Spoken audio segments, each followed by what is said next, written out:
Mallory, my daughter, leaned in on the courthouse steps and whispered, "If you think this makes us even, you're not done suffering." She'd stolen my house, my name, my life, and now she wanted mercy.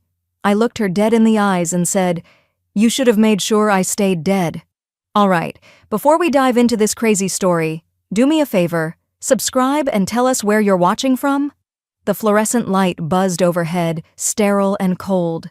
I opened my eyes to a beige ceiling and the mechanical hiss of a respirator near the bed.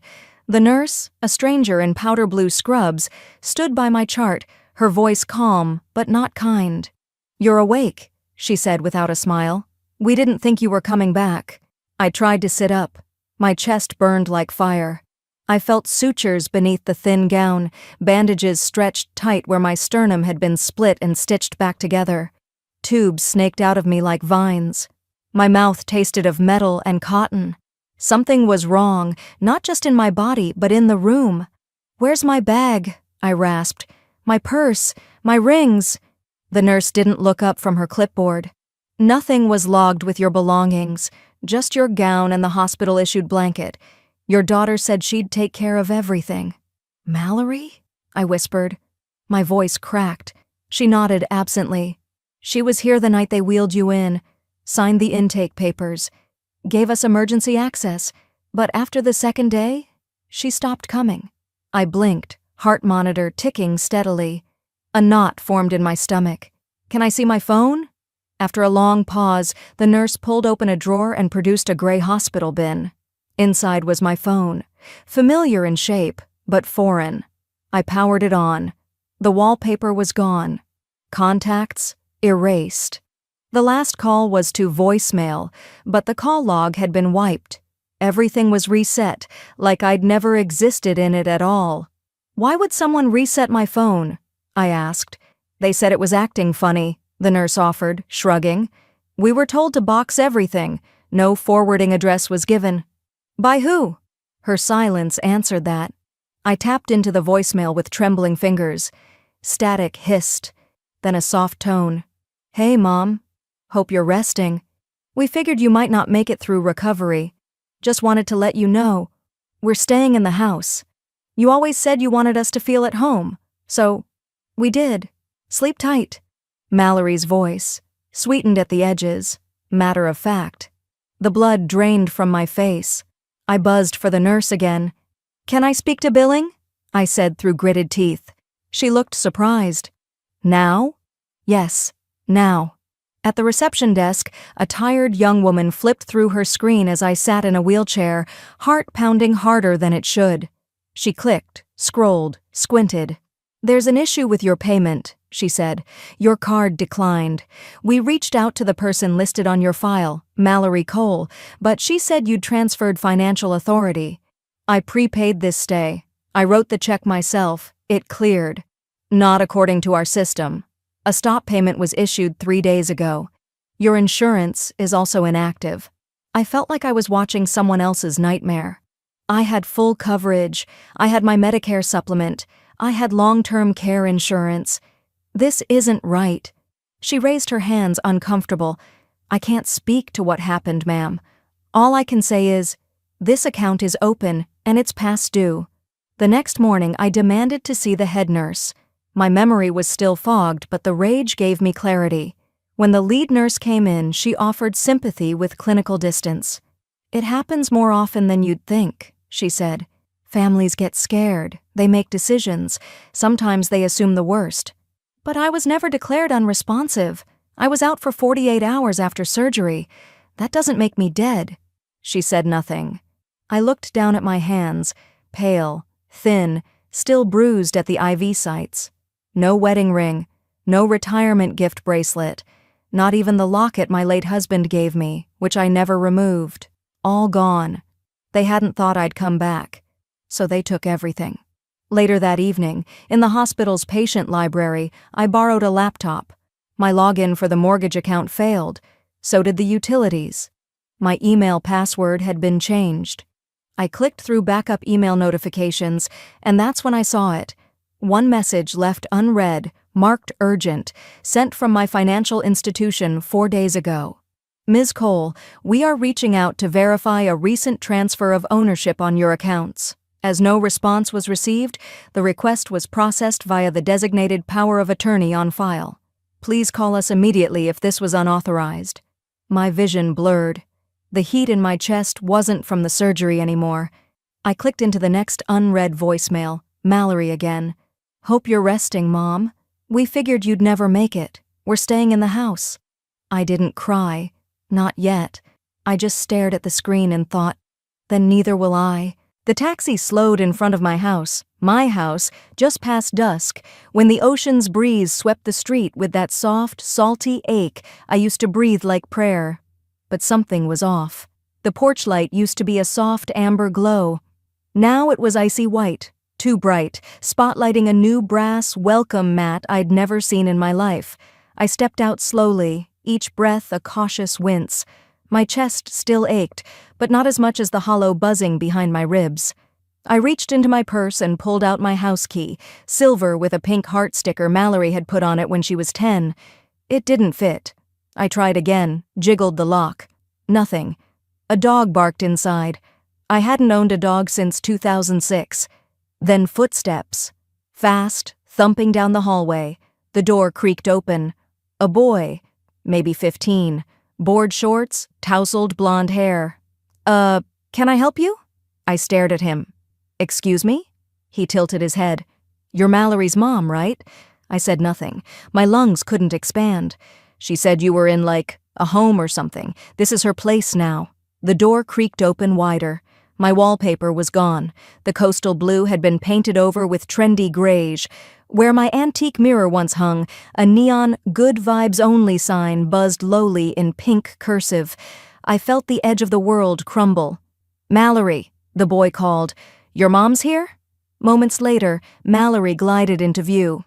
Silk robe, fresh blowout, champagne flute in hand. She looked like she hadn't worried a day in her life. Her smile was tight, performative. Mother, you really shouldn't be out of bed yet. That was unexpected. I couldn't find words. I looked past her, into the home I had built with every after-tax paycheck. The cherrywood coffee table was gone.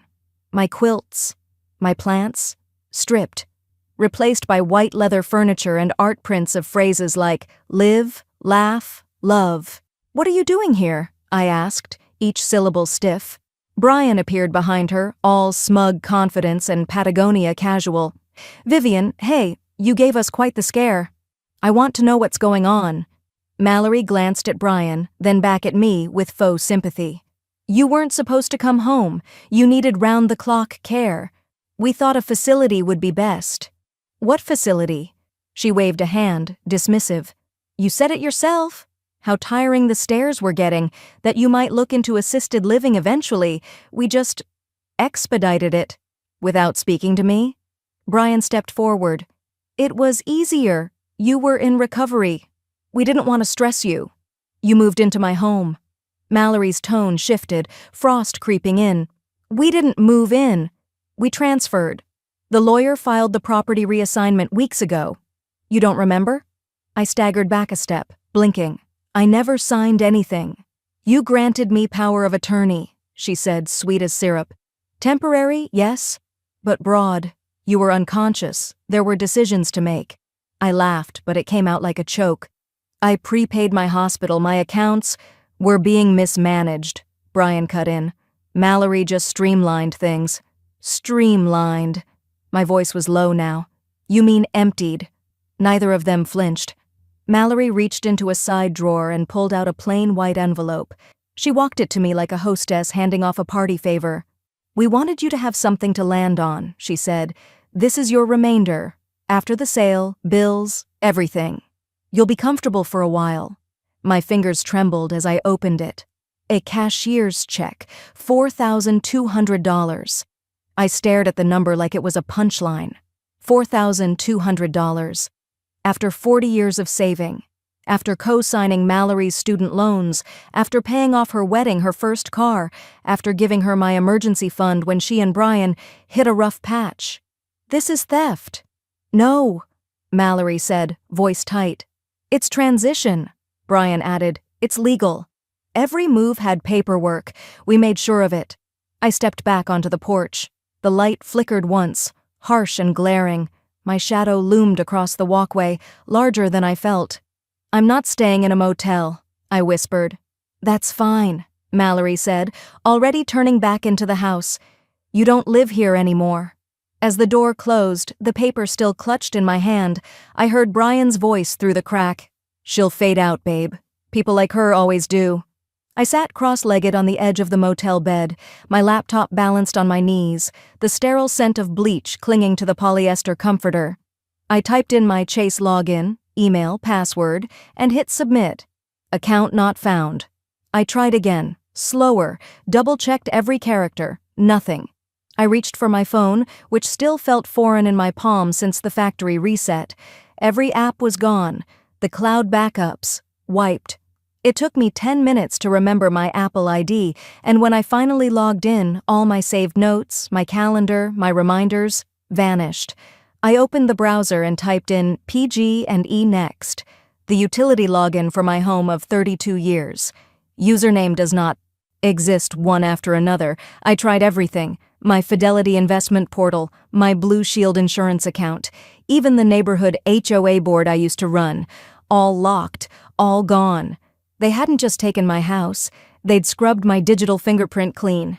I was floating, disconnected from my own life, like a ghost haunting a place I used to own. I pulled on a cardigan and walked stiffly to the motel lobby's vending area, where a landline sat next to a dusty brochure rack. I dialed the hospital billing department, heart pounding. A receptionist answered, "Chipper." "Good morning, Santa Cruz General Billing Department. This is Vivian Cole. I'm calling about my prepayment for my cardiac procedure." I was in room 312A. Long pause. Clicks on a keyboard. "I'm sorry, ma'am. There's no active file showing prepayment. Your insurance didn't process, and the out-of-pocket balance is still outstanding." "That's impossible," I said quietly. "I wired the money myself, 2 days before I was admitted." "Perhaps your financial proxy canceled it," she offered. "There's a note that your daughter made changes to your file while you were in recovery." I hung up before the tears reached my throat. Proxy. That was the word they used. Not thief, not saboteur. I needed answers. Real ones. So I reached out to someone I hadn't spoken to in 5 years. Alan Braith, my former financial advisor from Lockwood and Flynn. He'd helped me set up the living trust, the medical directives, everything. He was one of the few people who knew how carefully I'd built my safety net. "Vivian," he said cautiously when he picked up, "are you okay?" "No," I said, "but I'm getting there. I need to know who accessed my accounts." There was a long silence. "I was under the impression you'd been moved into long-term care," he said finally. "Mallory said you were no longer of sound capacity and invoked power of attorney." "She lied." He exhaled sharply. "Then you should see what she's done." He emailed me a single zip file, activity logs, transfer confirmations, and a spreadsheet dated the day after my surgery. There it was, my name, my account numbers, transfers to her and Brian's shared checking, wire instructions to a brokerage firm I'd never heard of, dozens of small, legal-looking actions that added up to something monstrous. The final page was labeled Property Transfer Authorization. It had my name in bold at the top, and a signature that wasn't mine. I closed my eyes, the motel's old air conditioner groaning as it kicked on. I thought of the 14-year-old girl who used to cry in my arms after school because she thought she wasn't pretty enough. The same girl who once asked if I would still love her if she dropped out of college. Then I opened my contacts and searched a name I hadn't typed in years. Rita Lynn. Rita was the best forensic accountant I'd ever worked with during my aerospace years. She picked apart fraudulent billing schemes for breakfast. If anyone could help, it was her. She answered after 2 rings. "Vivian? It's happening," I whispered. "I need referrals. I need receipts. I need war." Rita didn't ask questions. She only said, "Check your inbox in an hour." Exactly 62 minutes later, her email arrived. Attached, a scanned property record with a timestamp from last week. The subject line read simply, "Vivian, they sold your home." And beneath that message, in tiny gray font, a second file began downloading. Title: Baxter Family Trust, Ownership Transfer Addendum.pdf. The glow of the motel lamp caught the ridges of every wrinkle on my hands as I held the pen steady. Each stroke on the paper felt like carving through stone, measured, deliberate, final. Item 1, Formula and Diapers, 1986 to 1988, $3,672. Item 2, Pediatrician Copays and Prescriptions, $9,140. Item 3, Private School Tuition, Grades 1 through 6, paid in full, $42,000. I didn't stop. Couldn't. My pen scratched across the yellow legal pad like a scalpel, cutting open memories I hadn't visited in decades. The night she came down with a fever so high, I drove through a rainstorm at 3 a.m. in a robe and slippers, praying she wouldn't seize before we reached the ER. The unpaid time off when she broke her leg at camp, and I sat beside her for 3 weeks, spoon-feeding her oatmeal and antibiotics. Item 12, Emergency Room Visits, 7 documented, $5,800. Item 13, University of San Diego, full tuition, books, housing, $96,500. Item 14, Forgiven Loans, postgrad, $21,000. I didn't even adjust for the emotional labor, just the quantifiables, raw numbers, all pulled from a box of labeled folders I'd kept in storage. Receipts, tuition statements, cashier's checks, and donation letters I'd written in her name to preserve her dignity when she couldn't make rent. I flipped to a new page and added 3% interest, compounded annually. By the time I was done, the number at the bottom wasn't just shocking, it was forensic. $482,713.78. I scrolled to the top of the typed document, on my laptop, and wrote the title in bold, Final Invoice, for services rendered, 28 years of care, payable upon sole retrieval. I printed 5 copies at the motel's shared printer, each page sliding out with a quiet hiss. The paper was cheap, the ink already smudging at the corners, but I bound them in a black vinyl folder with a clear cover. When I zipped it into my purse, something inside me settled. Not healed, not yet, but steadied, like the click of a lock sliding into place. That afternoon, I called Rita. "I've got something," I said. "You sound different. I'm done mourning the daughter I used to have." She didn't respond for a beat. Then, "That's the right time to make a call like this. You ready for a lawyer?" "Yes." She sent me a name that came with a sentence attached. Tasha Monroe doesn't lose, and she especially doesn't lose to family that confuses inheritance with entitlement. I drove an hour north to meet her in a sleek office with floor-to-ceiling windows overlooking the coastal bluffs of Half Moon Bay. Her handshake was firm, her nails were navy, and her smile didn't reach her eyes. Tasha didn't waste time. She opened the folder, scanned the line items like she'd been trained for war, and when she reached the final page, she leaned back. "This isn't just compelling," she said. "It's evidentiary gold." I stayed silent. She looked up. "You know that you can press criminal charges, right?" What they did. Power of attorney abuse, forgery, unauthorized transfers. It's not just morally repugnant. It's felony-level exploitation under California's Elder Protection Code. I swallowed. "I wanted to raise a daughter, not press charges." Tasha nodded. "Then it's a good thing you raised a ledger instead, because this—" She tapped the cover. "This is going to be Exhibit A." A gust of wind pushed against the office windows. Somewhere below, a wave crashed, too distant to hear but close enough to feel in the bones. I met her eyes. "What do I do now?" She smiled for real that time, sharp and sure. "Now?" she said. "Now we start taking it all back." Tasha didn't speak as she swiveled her monitor around to face me, but her mouth was tight, a thin seam that telegraphed everything I needed to brace for. The screen showed a trust ledger. My name was at the top. The dates matched the years I'd spent working overtime, quietly funneling bonuses and dividends into a living trust meant to one day fund college, weddings, maybe even a down payment for a future grandchild's first home. And yet, the disbursement line read, $300,000, wire transfer, Baxter Properties LLC, $292,000, luxury condominium purchase, 4th Street, San Francisco. Signatory, Vivian M. Cole, E-signature verified. I never signed that, I whispered. Tasha nodded grimly. I know. The room tilted. My hand went cold around the glass of water I hadn't touched. She forged my digital signature, I said, the words scraping their way out. Yes, using an outdated DocuSign link from an email thread you had with your former bank rep. She clicked open the metadata. It was accessed from Mallory's IP address. Brian notarized it with his online registration from his LLC, which is legally, let's call it shaky. I didn't cry. Not right away. I stared at the gleaming photos of the condo she'd bought. Ocean views. A chrome-finished kitchen, marble counters, all tastefully curated in grays and whites, the kind of home she used to say was too sterile for a real family. This was supposed to be for her children, I finally said, not for her Instagram. Tasha leaned forward, her voice soft but steely. We can recover this. I've already filed a fraud complaint, and I'm drafting a civil suit as we speak. I nodded, but the lump in my throat wouldn't go down. Will it help? It'll do more than help. It'll expose her, which, by the looks of it, is the only language she understands. That night, I sat in the motel bathtub, fully clothed. I wasn't crying. I was inventorying.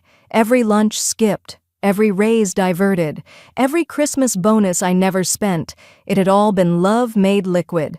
And she drank every drop, then claimed she was thirsty. The next day, I returned to Tasha's office with my revised will.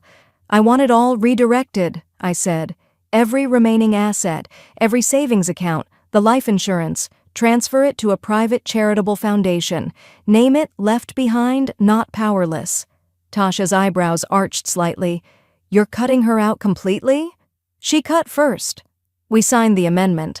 With each pen stroke, I felt something uncurl in my chest, a breath I hadn't realized I'd been holding since the ICU. And then, as Tasha prepared to close the file, she paused. There's one more thing, she said, something I dug up while pulling the trust filings. You're not going to like it. She slid a report across the desk. A psychological evaluation.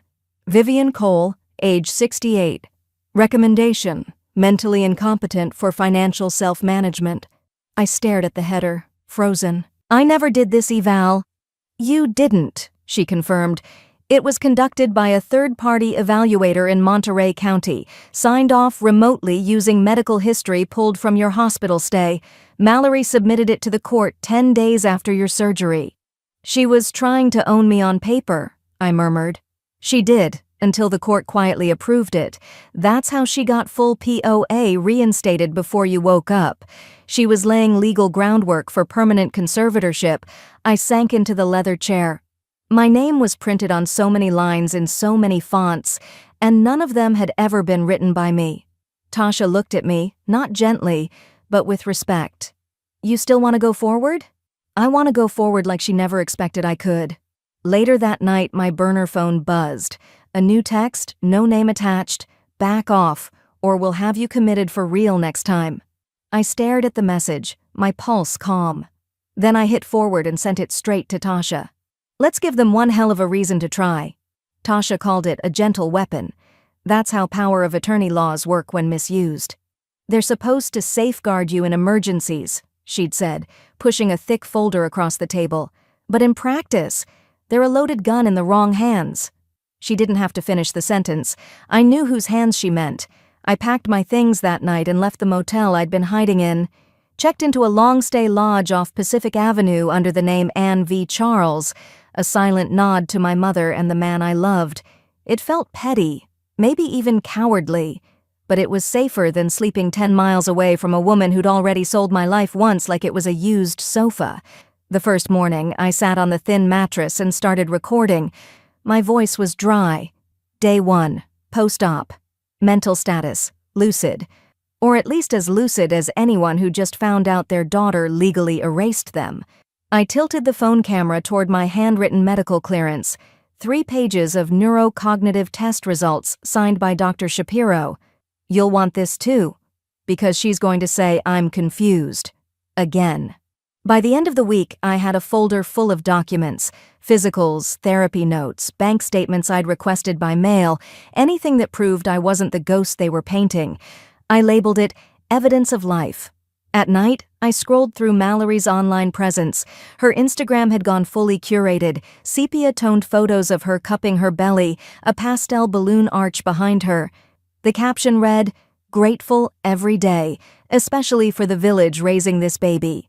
The village was my backyard, my garden, my hand-painted bench tucked under the apricot tree I planted for my 50th birthday. I watched a live stream from her baby shower, my breath caught in my chest. Brian gave a toast. We wouldn't be here without Mallory's incredible strength and our late mother's generosity. Everyone clapped, late, as if I had died. I didn't cry. I screenshotted everything, labeled the folder Exhibit A encrypted, backed up twice. Sometimes I'd laugh, short, sharp bursts of disbelief. She wore my scarf in one photo, the blue cashmere one I'd told her to save for something special. Apparently, special meant erasing the person who gave it to her. Tasha checked in every few days. "You're doing everything right," she reassured. "Keep documenting. Every contradiction matters." I nodded, silent on the other end of the call. What I wanted to say was, it shouldn't be this easy. To silence someone. To use their trust as a weapon. One afternoon, I stepped outside to toss out a bag of empty soup cans and shredded documents. The air was brisk, smelling of salt and wintering eucalyptus. The mailboxes stood in a row at the edge of the parking lot, just past the ice machine. That's when I saw the envelope. No stamp, just a folded sheet of lined paper, stuck in the crack of my doorframe. I scanned the parking lot. No one around, just a lawn service van pulling out, engine sputtering. I opened the note carefully, breath held tight. The handwriting was small and uncertain. "Vivian, I didn't know what they were doing to you. I want to help. Call me. T." For a moment, my knees buckled. The note smelled faintly of lemon lotion, like the kind Terry used to wear. My neighbor, the one who always brought over extra zucchini bread in the summer. I reached for my burner phone, fingers shaking, not from fear this time, but something else. The first match thrown on a long, quiet fuse. The documents lay across Ruth's dining table like bodies at a crime scene. I ran a finger along my own name, Vivian L. Cole, looped in a smooth cursive that looked eerily like mine but wasn't. Too polished, too young. "I taught her that signature," I murmured, my throat tight. "She used it to steal the house I raised her in." Ruth didn't say much at first. She pushed her glasses up her nose and hovered over each seal, inspecting dates, ink density, even the font spacing like a bloodhound. Her dining room smelled of lemon oil and age, polished wood, justice about to be served. "This one's the problem," she said, tapping a particular notarized deed. "That's a forged notary stamp. County format changed 2 years ago. They used an old seal. Plus, the notary's commission ID number belongs to a dead woman. Died in 2019, I sat back. So, Mallory and Brian faked the paperwork?" Ruth nodded once, jaw clenched. "They faked you, Vivian. They built a lie around your name. That's identity fraud, property fraud, and a forged instrument. You're looking at jail time for them if it holds." I blinked hard, willing my composure to stay. My hands trembled anyway. Not from fear, rage, tightly controlled. Ruth handed me a manila folder. I pulled registry records. The fake notary was listed on a mobile notarization site, but the account links back to a business address. She let the sentence trail off. I finished it for her. "Brian's LLC?" It felt like swallowing ice. Clean, sharp betrayal lodged in the center of my chest. Within hours, I was on the phone with Tasha. Her voice was calm steel. "We'll file complaints with the county recorder's office, the state notary commission, and the Department of Consumer Affairs," she said. "I'll draft formal fraud allegations. These people are about to meet real paperwork." And just like that, the tide turned. By the next morning, cease and desist letters were quietly delivered. Not from them this time, but to them. One for Brian's brokerage firm, one for Mallory's real estate license, one directly to the escrow agent who had processed the sale. Mallory's world began to tremble. Subtle at first, she stopped posting her curated brunches and sunset photos online. The baby shower live streams vanished. A real estate forum tagged her license as under review. Her lawyer, suddenly defensive, issued a bland press release. The parties are working toward a resolution in good faith. But I wasn't after faith, I was after facts, and I had them now. That night, Ruth and I drank chamomile tea in silence. Her house was dim except for the amber glow of a single lamp. I stared at the forged signature again. She was 5 when I taught her to write her name, I whispered. She had trouble with the R, always reversed it like a toy store logo. Ruth looked at me, eyes soft but unwavering. Vivian, she's not 5 anymore. She's a grown woman who chose theft over truth. Whatever happens next, you didn't cause it. I nodded. But the grief of losing a daughter you're still alive to see? It doesn't nod back. It just sits inside your chest, cold and still. Just as I stood to leave, my phone buzzed. Tasha's voice on the line was clipped. Urgent. Get ready. Their attorneys just filed an emergency petition for full conservatorship. Hearing's been granted in 72 hours. I didn't sit down. I didn't cry. I just said, then I guess it's time to dress for war. The courthouse smelled like old paper and fresh disappointment. You could taste it, like air pressed flat against glass. I wore navy, no frills, no jewelry. Just clean lines, a high collar, and my mother's brooch pinned near my collarbone like armor. The outfit didn't scream strength, but it whispered something sturdier than grief. Tasha and I walked through the metal detectors without speaking. Her heels clicked with purpose. Mine shuffled slightly, still recovering from surgery. But my voice? That was sharper than it had been in months. Courtroom 4B was smaller than I expected. Mallory sat already inside, blonde waves perfectly curled, hands folded demurely in her lap. She looked like she was auditioning for a role she thought she'd already won. Brian leaned close to her, whispering something. When she glanced up and saw me, the edge of her mouth twitched, somewhere between pity and condescension. I'd seen that look before, at graduations, at job interviews. Mallory knew how to perform, and she was good. But I wasn't here to outact her. The hearing began with a list of exhibits submitted by Mallory's counsel, hospital charts, vague doctor's notes from the week of my surgery, and, what they claimed, was a psychiatric evaluation signed by a clinician I'd never met. My eyebrows lifted slightly. Tasha didn't blink. When her turn came, she stood and unzipped the accordion folder we'd assembled like a weapon cache. Out came letters from my primary care physician, dated and signed, neurocognitive assessments showing above-average executive function, therapist notes, and a USB stick. Exhibit F, Tasha said, holding it up, a series of video logs recorded daily during Ms. Cole's recovery, time-stamped, location verified. The bailiff handed it off. A screen flickered on. There I was, hair matted from the hospital pillow, speaking into the camera with clarity and heartbreak. Today they told me I signed something. I didn't. I don't remember anything after anesthesia, but I remember my daughter's silence. The courtroom air shifted. Mallory leaned forward, visibly agitated. The judge, a woman in her 60s with the unblinking calm of someone who'd seen every family fall apart, lowered her glasses and addressed their side. Why was Ms. Cole's home sold while she was still unconscious in post-operative care? Brian opened his mouth, closed it. Mallory tried. We assumed long-term care was what she wanted. She always said she never wanted to be a burden. Tasha stood.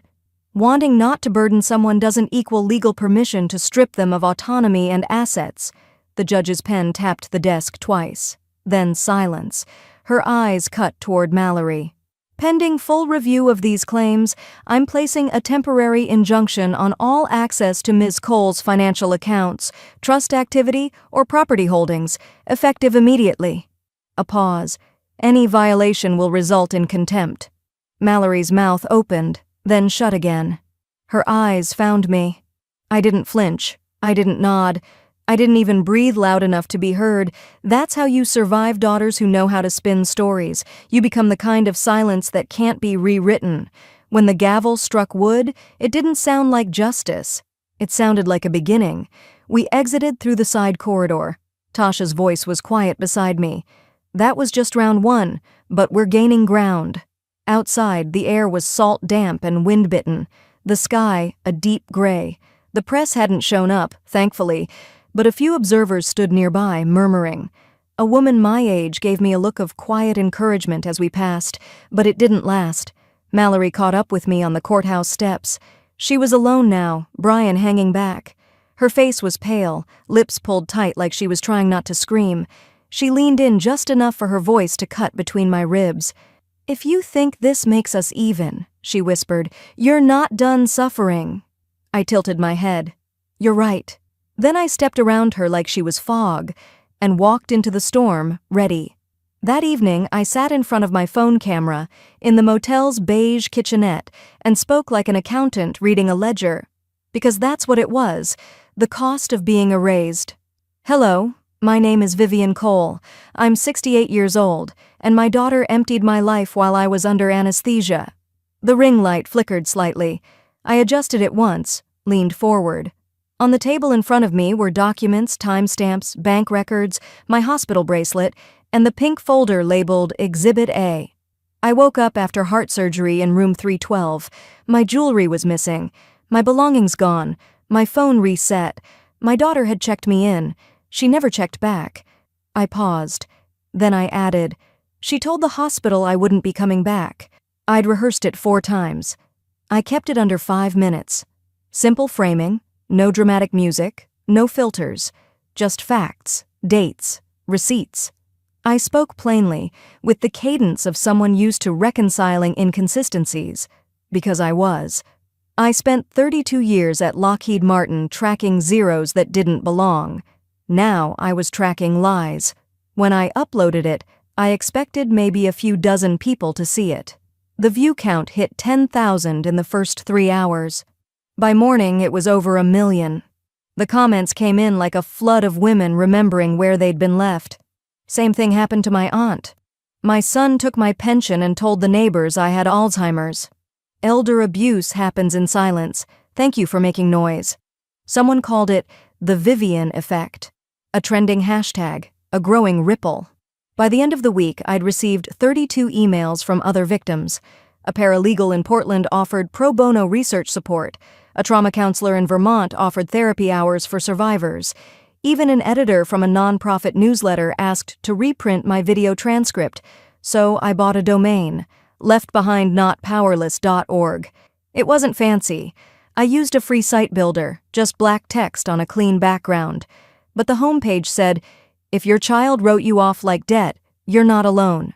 I posted my video there, along with links to mental health resources, legal guides on power of attorney law, and a submission form for anyone ready to tell their story. Within days, we had 5,000 visits, then 20,000. A donor offered matching funds for our first legal aid campaign. I barely recognized the momentum.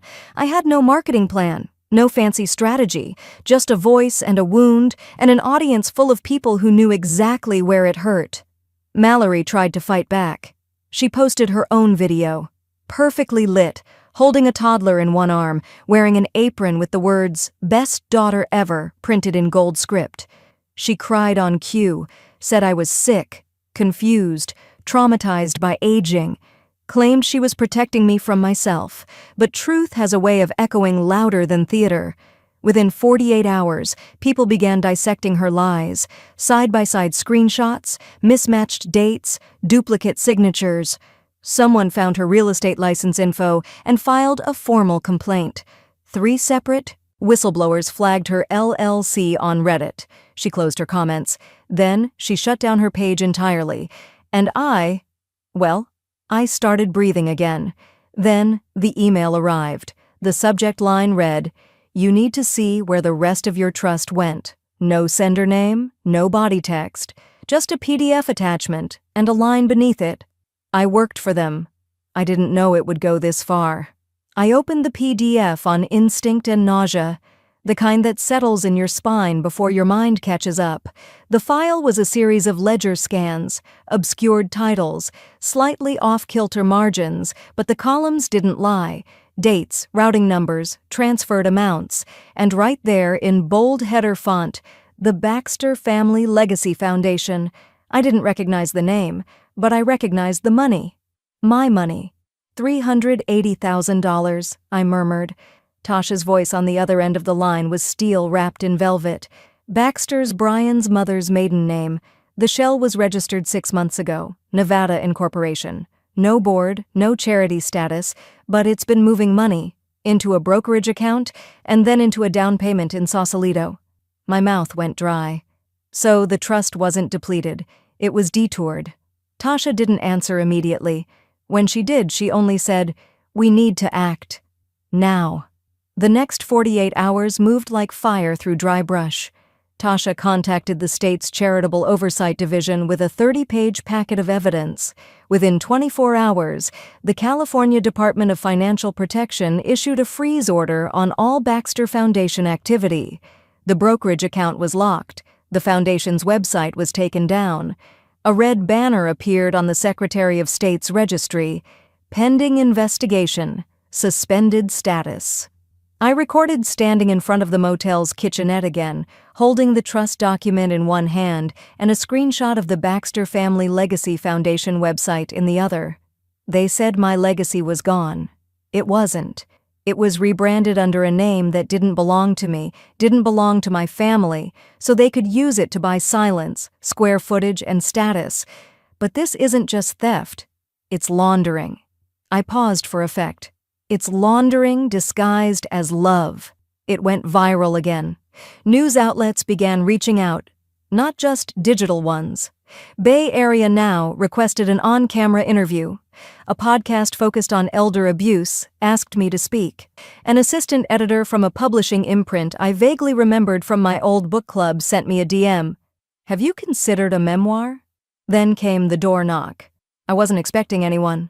The motel hallway smelled like carpet glue and lemon cleaner, and I opened it with my hand half on the lock. A man stood there, early 40s, pale, thin, eyes dark from sleeplessness. His shoulders sloped like someone used to apology. "I'm Aaron," he said. "I used to be married to Mallory." I didn't speak, just stepped aside and let him in.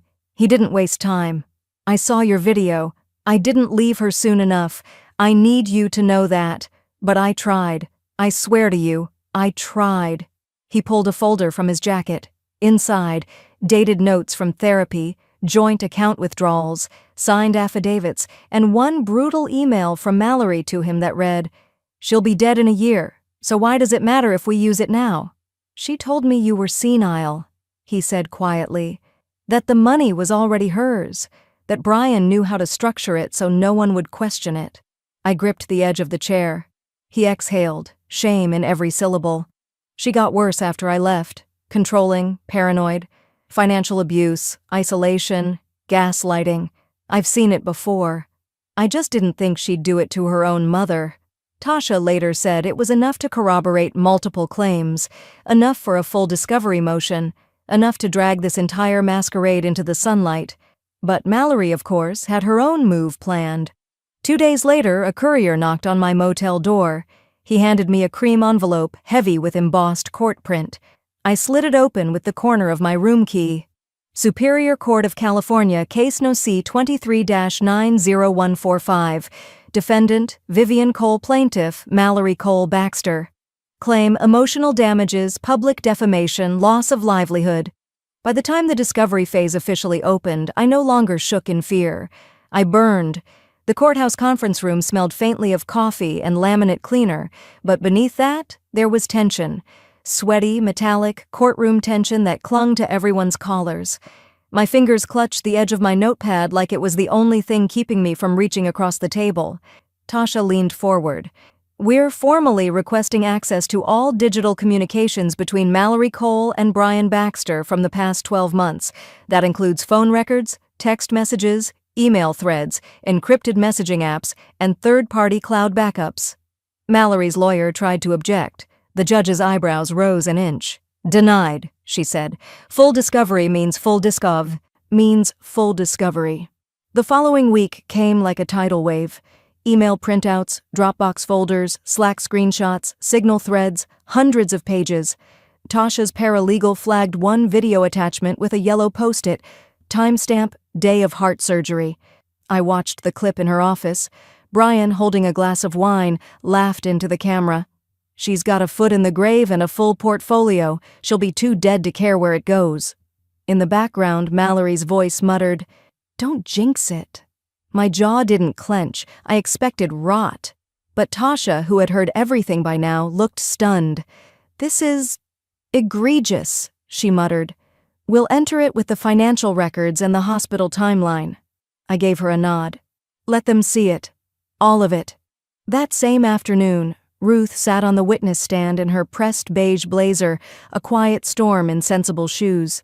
Her voice didn't waver as she walked the court through the fake notary stamp, how she spotted the discrepancy, and the illegal misfiling of title documents. "They didn't just take her house," Ruth said. "They scrubbed her name from her life." Mallory wouldn't meet her eyes. Tasha's closing remarks pierced the air like scalpels. "Your Honor, no mother expects repayment for raising her child, but motherhood is not a blank check to be cashed posthumously. Vivian Cole was preyed upon while unconscious, her life carved into assets and transferred before she even woke up. This case isn't about family, it's about fraud." Then, unexpectedly, it happened. Mallory, my daughter, my betrayer, started crying. At first, soft, then louder. The courtroom stilled. Her shoulders trembled. Her hands covered her face. It wasn't performance. This was not part of the script. Her mascara streaked as her attorney leaned in to whisper something. She waved him off like a petulant child refusing dinner. I didn't move. I didn't comfort her. Tasha touched my elbow gently. "Don't let it shake you. The court sees it." I nodded, staring at the woman across the room I had once rocked to sleep after nightmares. The same woman who had sold my bed while I was still recovering in it. The judge shuffled her files, eyes skimming over everything again. The hospital dates, the asset transfers, the trust statement, the notarized lies, the video, the ledger. Her voice was calm and final. "This court will issue a ruling within 5 business days. In the meantime, all temporary injunctions remain in place. The Baxter Trust remains frozen. Ms. Cole's assets are not to be touched." 5 days. I had waited longer for blood work results. But this time, I wasn't afraid of what the paperwork would say. Mallory wanted to meet me privately. Mallory picked a cafe too chic to be sincere. Glass walls, eucalyptus garlands, and overpriced lattes. The kind of place that looked like forgiveness should be served with oat milk and honey. I chose a seat facing the door. I wanted her to see me first. Wanted her to know she had to walk into my gaze, not the other way around. When she arrived, she looked thinner, paler. Her hair was pulled back too tight, and she kept adjusting her sleeves like they were holding secrets. She sat across from me without a hug, a smile, or a word. Just tears, immediate, sharp, and practiced. "I didn't know it would go this far," she whispered, wrapping her arms around herself like she needed comfort I wasn't going to offer. I stirred my tea slowly, the silver spoon clinking against porcelain. "That," I said, "was the problem." She flinched. "Brian said it was just temporary help, to hold things until you recovered. You didn't think I'd live." My voice was low, steady. "Let's not pretend this was sloppy paperwork." Mallory's eyes flicked away. "He convinced me you'd be better off not dealing with money or stress. The doctor said—" "I never met that doctor." I leaned forward, dropping my voice, "because I was unconscious when you had me declared mentally incompetent." She pressed a napkin to her face, now visibly unraveling. I panicked. It started small. Bills, insurance stuff, then the house. I didn't know how to stop it once it started. I could smell her perfume. Lavender and guilt. "I raised you to ask for help. You learned instead to steal it," I said quietly.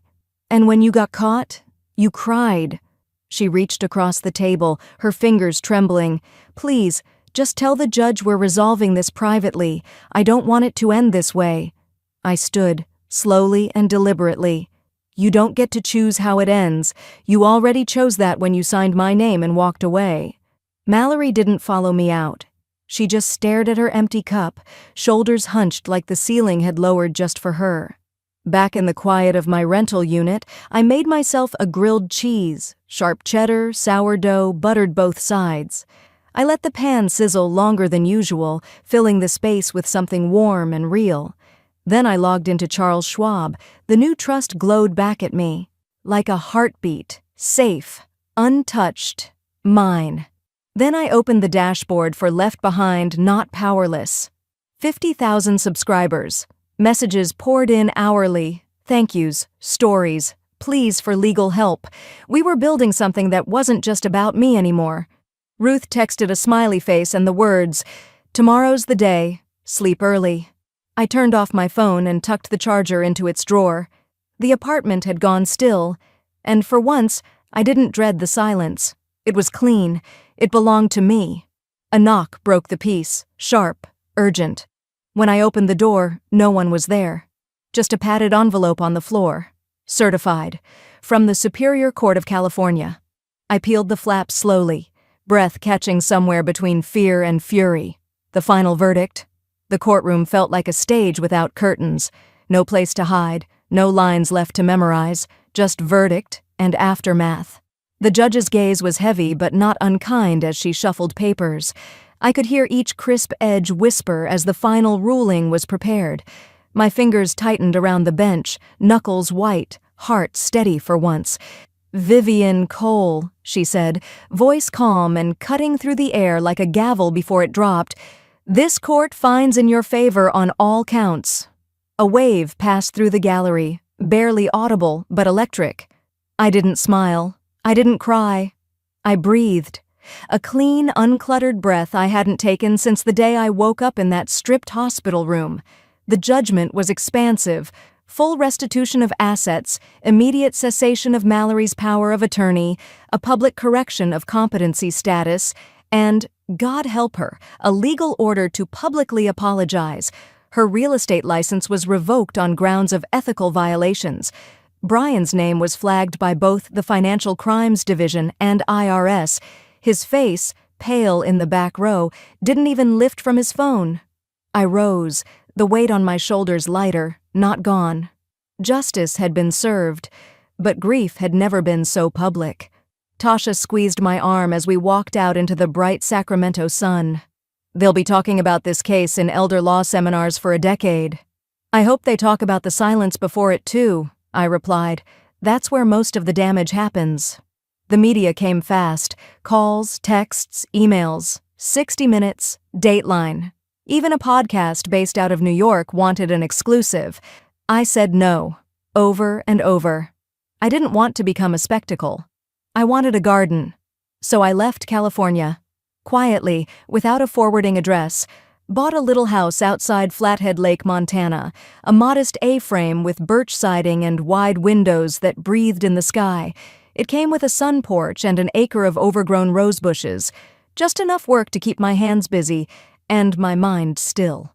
When Ruth visited that first weekend, she brought a bottle of wine and a ridiculous straw hat she insisted I wear. We sat on the porch with our feet propped up on mismatched ottomans, watching the wind comb through the pine trees. "To peace," she said, raising her glass. "To finally owning my name again," I said, and we clinked. No one asked anything of me here. The mail was light, groceries were simple. My new bank account had no shared access, no digital fingerprints that weren't mine. Each morning, I walked the edge of the lake with coffee in one hand and a notebook in the other.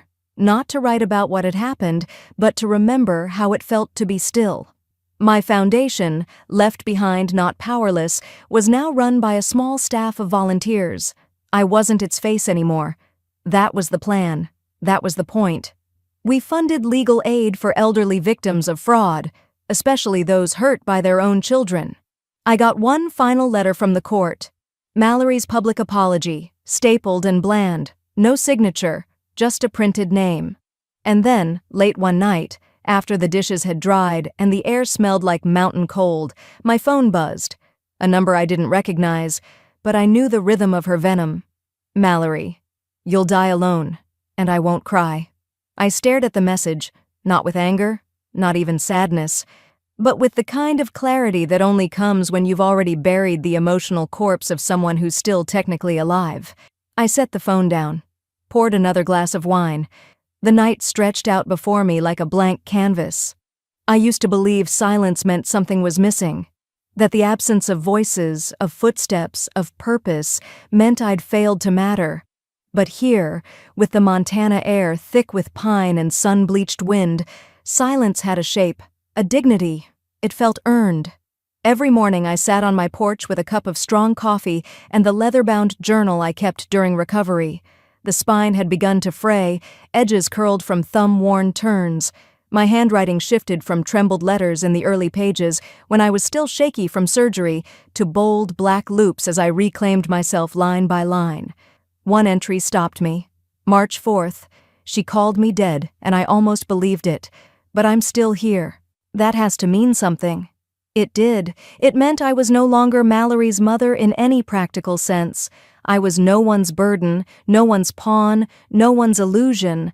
I was Vivian Cole, survivor, builder, reclaimer.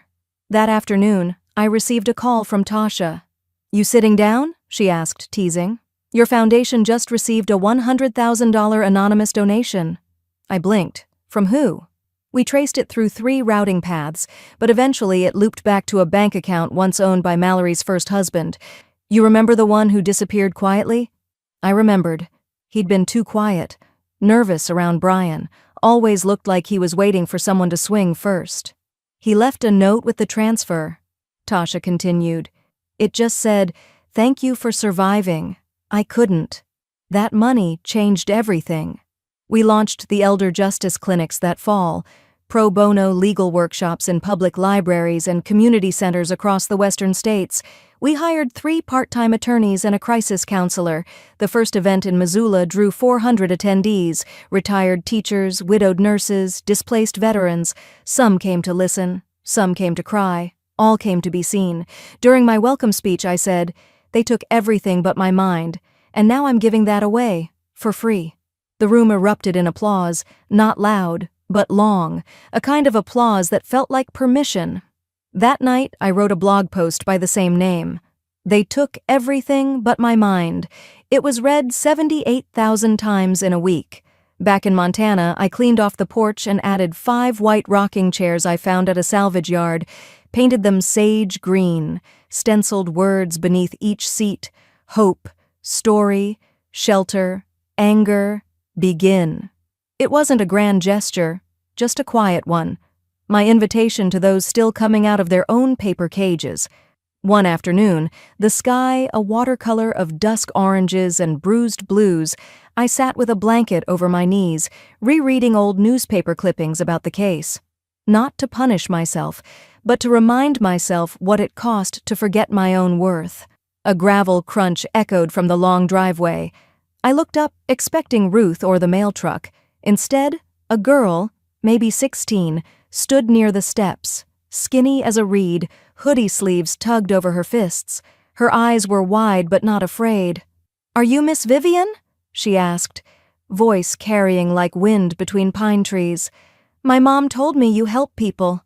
I set down the journal and rose slowly. My knees weren't as quick these days, but my resolve never wavered. "I try," I said gently. "Why don't you come sit a while?" "Pick a chair." She hesitated, then stepped onto the porch and sat in the one marked begin. As I poured her tea, she whispered, "My brother took our grandma's house.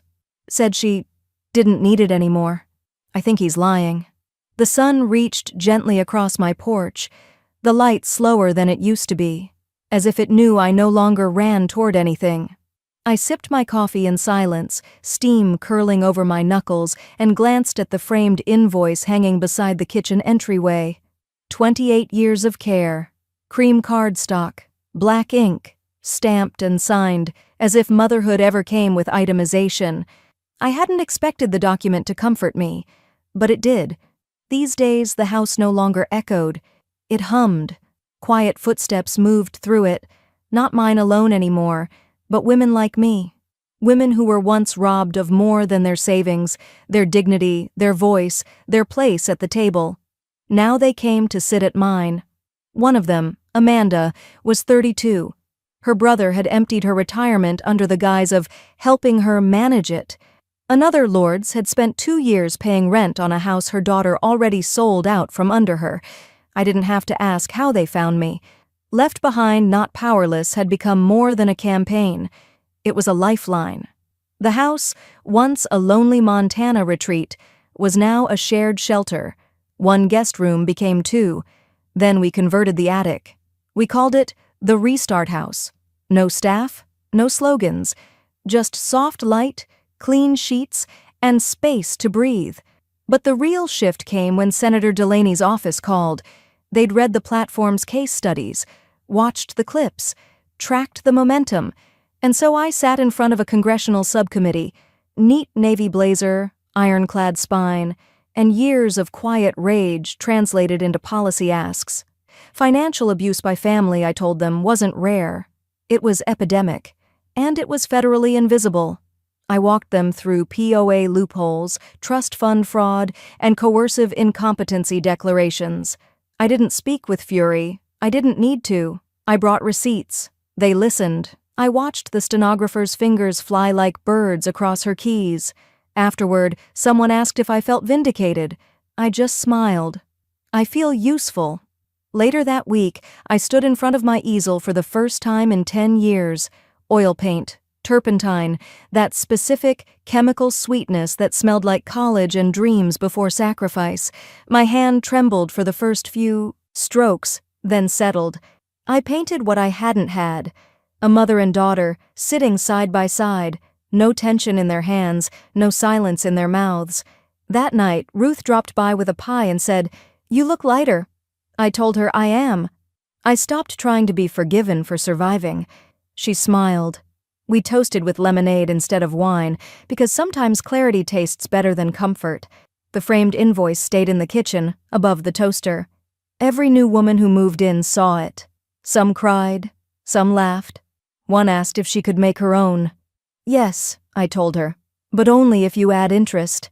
It was a Friday when I opened the old leather-bound journal I used to write in, back when I was still asking, why me? I flipped past the pain and settled on the last blank page. I wrote simply, slowly. They came for my mind, my body, my worth, and they lost all three. I do not owe anyone the pieces I had to rebuild myself from. Then I signed it. No forwarding address. Just freedom. And I closed the book. The house was quiet again, not lonely, just still. Outside, I heard soft laughter. Amanda and Lourdes playing cards on the porch swing, teasing each other over rules. The dog barked in the yard. Somewhere down the gravel road, a delivery truck pulled away. A new letter had arrived. But it wasn't a threat. It was an application, from a woman in Colorado. "I heard there's a place where women like us start again," she'd written. She was right. Fade out.